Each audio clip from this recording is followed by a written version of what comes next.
Fushimi Miyabi is finally here, and truth be told, there's really nothing about her that has not been said before. She is indeed Zenless Zone Zero's strongest character currently and truly embodies what the title of Void Hunter means.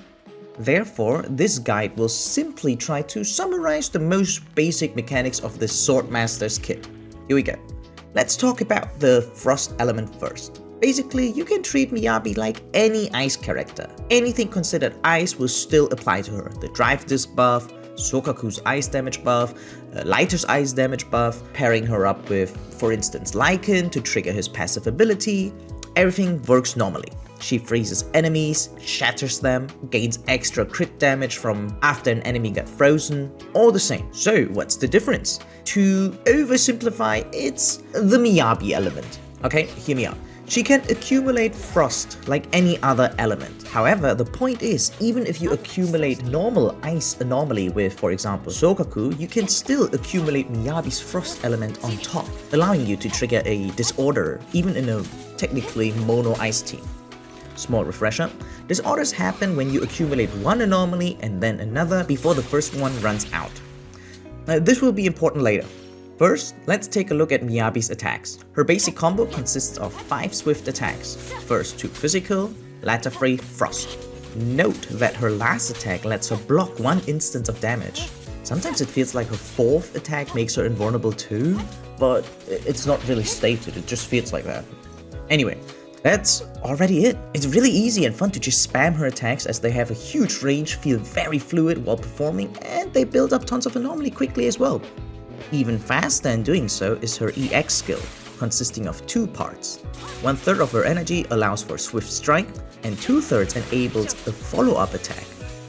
After any of the two, you can promptly go into her basic combo finisher as well.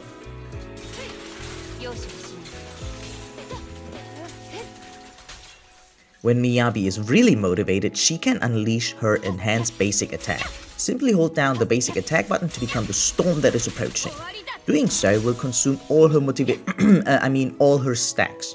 So, her enhanced basic attack consists of 3 versions. Version 1 consumes 2 and consists of 3 simple sword beams. Version 2 consumes 4 and increases it to 5. Version 3, however, is the one you really seek to do as often as possible for maximum damage output. This leads us to Miyabi's general game plan. Farm stacks as much as possible to unleash as many storms as possible until all enemies are annihilated. To do so, you have the following options. The most straightforward way to gain a stack from Miyabi would be to attack until the enemy suffers frostburn. However, this works only every 10 seconds, so it can't be spammed. The most simple way to do it would be her EX skill. Each EX recovers 2 stacks from Miyabi. Her ult gives her even 3 stacks back. And lastly, but certainly not least, disorders. Any disorder you cause lets Miyabi regain 2 stacks. It could be Yanagi's polarity disorder, it could be the most straightforward way with Piper, it could be off-field with Bernice, doesn't matter. Trigger a disorder, Miyabi gains 2 stacks. Let's see this in actual combat. Considering Miyabi starts out with 3 stacks already, I usually try to gain 1 more stack by applying Frostburn, and another 2 with her EX skill, adding up to a total of 6 already. One of the coolest things about that attack is that you can simply swap to the next character and Miyabi will still perform the entire attack, hence allowing for others like Rina to apply a buff in the meantime, and Yanagi to already accumulate electric anomaly for disorders, recharging Miyabi stacks for yet another basic attack, Shimotsuki.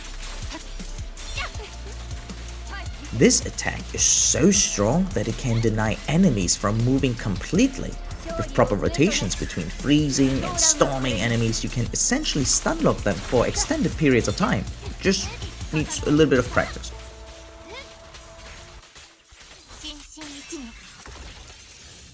To maximize Miyabi's potential, you will want to mainly build her with crit and attack percentage, hence why her signature W engine is obviously best suited for her.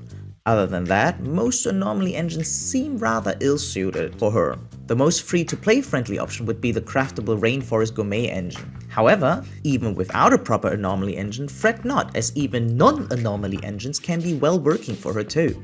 If you have the Deep Sea Visitor, you may just want to put it on Miyabi if you don't use Ellen currently. Even the Steel Cushion or just the new Event A-Rank engine would work for her. As long as it provides crit, it's gonna be good for Miyabi, even without the engine's own effect. Her most common build is gonna look like this: 4-piece Branch and Blade Song for more crit, and 2-piece Woodpecker for more crit rate on top. However, if you happen to have just really good substats rolls, you may even want to deviate to like 2-piece Polar for extra ice damage, or Hormone Punk or the Astral Voice just for more attack. These are some of the teams I really enjoy playing her in. With another Anomaly character, it's easy to farm stacks for her to perform lots of enhanced basic attacks because of disorders, while when I pair her with a Stunner in a more traditional team, I get to set up high burst combos more easily. But truth be told, Miyabi is just so strong, it really doesn't matter who you pair her up with. Any team can actually kind of work out with her as long as you activate her passive ability. All you need is either any support character or just another Section 6 member. And with that, we're already at the end. If you liked this summary of Miyabi and her abilities, please consider liking and subscribing. It would be incredibly helpful. Also, if you have any additional questions, leave a comment. Better yet, catch me live and ask there. We also do viewer account reviews, or even a viewer account endgame help for some fun challenges, and of course way more. So, till then, see ya!